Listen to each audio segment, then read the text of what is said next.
Hi అండి, అందరూ ఎలా ఉన్నారు? నేనైతే చాలా బాగున్నానండి.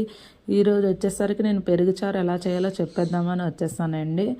దానికి కావాల్సిన పదార్థాలు కరివేపాకు, ఎండుమిర్చి, పోపులు, పచ్చిమిర్చి, దంచి పెట్టుకున్న అల్లం తీసుకొని పక్కన ఉంచుకోండి.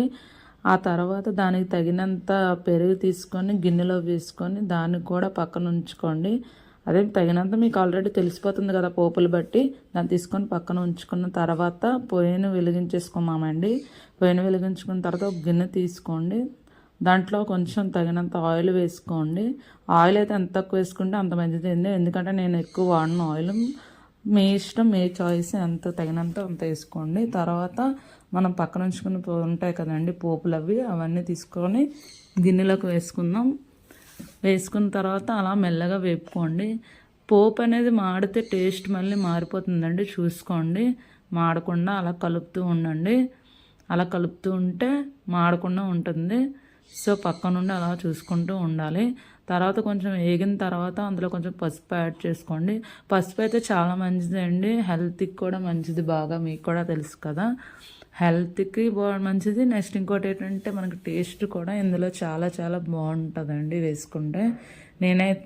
నాకైతే ఇష్టం ఇలా నేను వేసుకోవడం. మీరు కూడా ట్రై చేసి చూడండి, నాకైతే చాలా ఇష్టం. అందుకే నేను ఎప్పుడు వేసుకుంటాను పెరుగుచారు చేసినప్పుడు. అయితే హెల్త్కి కూడా మంచిదని మీరు కూడా ట్రై చేయండి ఒకసారి.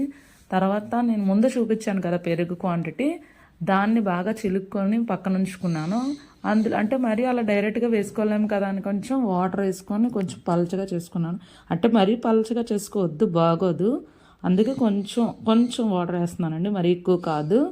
వేసుకొని కలుపుకున్నాను ఫుల్గా. శుభ్రంగా కలుపుకున్న తర్వాత దాన్ని అలా పక్కన ఉంచుకుంటాం కదా. ఉంచుకున్నాక మనం ఇందాక పోపు పక్కన పెట్టుకున్నాం కదండి వేపుకుని, ఆ పోపు తీసుకొచ్చి ఇందులో వేసేద్దాం. మొత్తం వేసుకొని శుభ్రంగా కలుపుకోండి. పసుపు, ఆ పోపు అండ్ బాగా మిక్స్ అయ్యే వరకు బాగా కలుపుకోండి.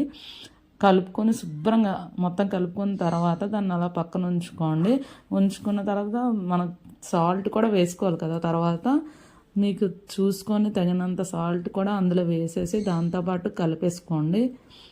బాగా కలుపుకోండి, ఎందుకంటే మళ్ళీ సాల్ట్ సరిగ్గా కలవకపోతే బాగోదు కదా. ఈ వీడియో కనుక మీకు నచ్చినట్టయితే లైక్, షేర్ అండ్ సబ్స్క్రైబ్ చేసుకోండి. బాయ్ బాయ్, ఉంటా.